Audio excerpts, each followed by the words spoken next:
SpaceX's announced goal of having 1 million inhabitants on Mars in 50 years is unfeasible. With the big Falcon rocket, BFR, at 100 passengers per flight, this would require 10,000 flights only to transport the people. But the material support is about 10 times more demanding.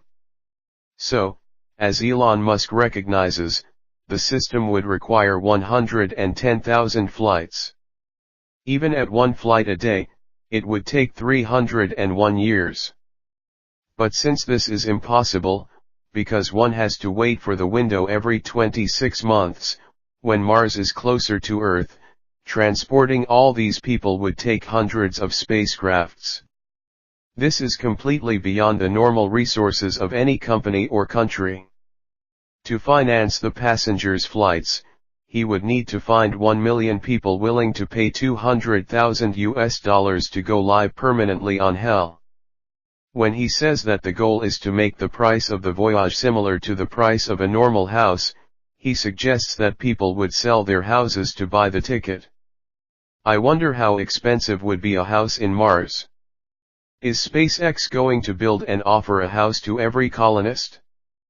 Because if colonists are going to spend their savings and the value of their Earth house paying for the voyage, they won't have much left to buy a house there. What about the price of living on Mars? Things probably would be very expensive during the first decades, since most of the complex goods will be imported from Earth. A fantasy company managed to enlist 200,000 people willing to go to Mars. I wonder how many of them had $200,000 and were willing to spend them on the ticket. So, probably, only the poor would be ready to try their luck, looking for well-paid jobs on Mars. But they won't have $200,000. Musk might find 1 million people willing to go live on Mars and work there for very good jobs, but someone else would have to pay for the trip and pay them their wages. Selling tourism trips won't pay the voyages either. I doubt he will be able to find many groups of 20 people willing to pay $1 million to pay the ticket of the other 80. He can make first and second class seats, for at least 2 years to go and return from Hell, especially after the trip became more common. It wouldn't be like a month on the moon or on a tourist space station.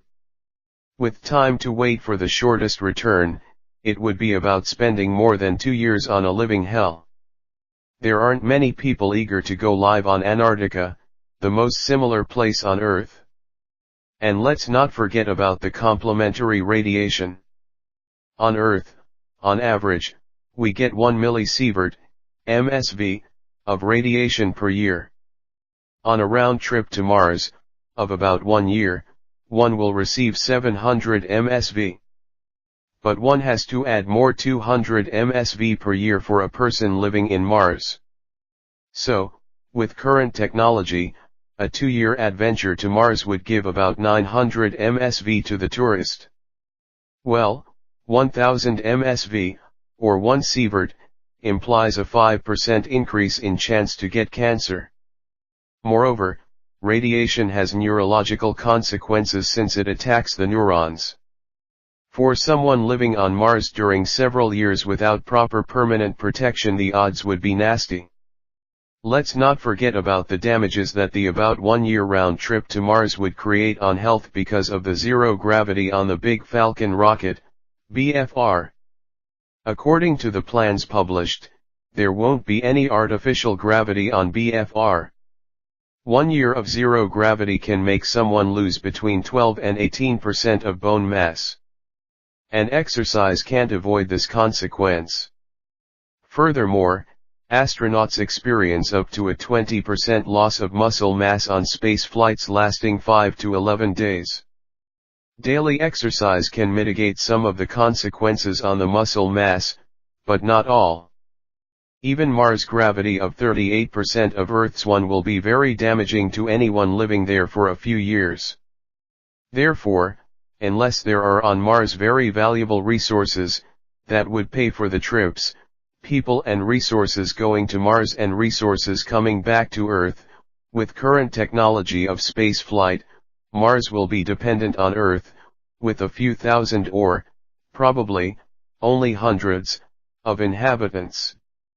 We'll be a two-planet species, but the second planet will end badly if the first planet ends badly too. Only with new technology on flight and on shielding, Mars will be able to be independent and can be massively colonized. The goal of making humankind a dual-planet species is very worthy from the perspective of ensuring that we can endure millions of years more. But normal people, who care first about how to pay their bills, just do what is practical to this goal and hope for the best. They won't ruin their life to go to Mars and ensure some of us will survive on the remote case that a catastrophe strikes Earth, and only Earth. If massive colonization of Mars isn't economically feasible, it won't happen. Anyway, make no mistake, even if its plans to colonize Mars seem too optimistic, SpaceX already showed that it can make the trip to Mars. Musk seems like an obsessive person. He won't rest until he takes humans there. They have been paid by NASA to send and return cargo to the International Space Station with excellent results. After some delays, they launched successfully their Falcon Heavy, probably will start sending NASA astronauts to the International Space Station on 2019 and are promising the first BFR tests also on 2019 and an unmanned first trip to Mars on 2022. Of course, if some of NASA's astronauts end up killed on a disaster, we can expect another delay of many years. Moreover, these dates are only aspirational. Even if SpaceX already has the Rapture engines almost ready, it still has to develop a life support system protective enough to be able to shield astronauts from space radiation and has to create the Mars fuel structure which will create methane to be used on the return voyage. Probably, as has happened before, these dates will be delayed by a few years. However, don't mix SpaceX with all those dreamers, without a penny, that have big imaginary or fake plans to go to Mars. If SpaceX is able to send humans to Mars sooner than NASA, even if with NASA cooperation, if NASA figures out that Musk is really going to make it, they will jump on board. Musk will have his deserved place in history, side by side with von Braun and Korolev. Yes, don't compare Gagarin or Armstrong with von Braun or Korolev. Beside courage, they had little merit. Many people could have been in their place. It's like comparing Columbus with one of his sailors. It will be fantastic to humankind in terms of pride and self-esteem to go to Mars and build a permanent station there for investigation and some scarce tourism, but we won't have more than that until we find economic reason to do more. Some would say, hell, are we going to spend billions just for pride and self-esteem, fun, when we could use this money to eradicate poverty and cure diseases? Well, we spend much more, trillions, just for fun on millions of things. Just think about how much we spend making movies. Many are now costing more than 300 millions. The Martian had a budget of 108 million. Mars Semi-Direct, a revised low-budget human trip to Mars, would cost $55 billion. However, Elon Musk says he can build the BFR for less than 10 billion.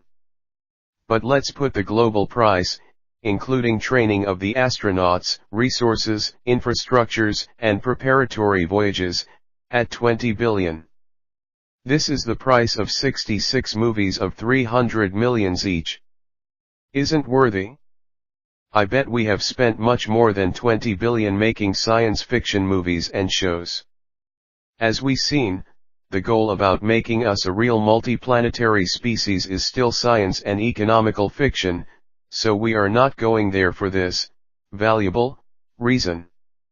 We can say that for humans to have a future, it must be in space, because the sun is going to burn almost all life on Earth on 1 or 2 billion years. But that is so far in the future that our chances to go extinct for any other reason are much higher and we have plenty of time to improve our technology. Sure, the trip and the creation of a Mars base will improve our technology and might allow some scientific discoveries. But we don't want to go there because of these reasons. We would press to go even if there weren't any technological advances. Moreover, the rovers are doing a good job confirming that, probably, there isn't life there. We do many costly things for non-practical reasons. In the end, economics is an instrument for our real goals, and these are purely psychological. For instance, we want to earn money not for the money on itself, but also to feel some positive emotions, including security, independence, freedom to do what we want, etc., and not just for the goods we can buy. On the 60s of the last century, the USA and the Soviet Union spent billions on the race to the moon, just trying to show the world what was the best political system. Musk argues with the idea of converting us on a two-planet species to rationalize his quest, but he won't see it on his lifetime, unless he starts investing a lot on anti-aging investigation, or there is a major breakthrough on space flight technology. He adds that the real goal is to do inspiring things. He also means historical things. He is chasing his place in history, trying to reach out immortality. And I have nothing to say against that. It is people like him who took us from our Stone Age caves, since most of us haven't done and won't do anything really important during all our life. We want to go to Mars because it would make us proud to be humans like nothing else. And this is why we are going there sooner than to any asteroid, even if it had valuable minerals. No doubt, if we waited 50 years more, we could go for much less money and lesser risks, but why give the glory to our sons and grandsons? Since our fathers and grandfathers wasted their opportunity, let's take it ourselves. The way I use the word we and us, even if I won't have any role on the voyage, is similar to the way people talk about sport successes. They never say their club or country won, they say we won. It's this individual/collective appropriation of the successes of other people that gives so much psychological importance to events that in reality are practically irrelevant to our life, at least on the short run, like going to Mars. It will be if all of us had a role on this historical success for humankind. Let's go to Mars for psychological reasons, because life is all about this. We will have time to go again and make it our second home, for more practical reasons.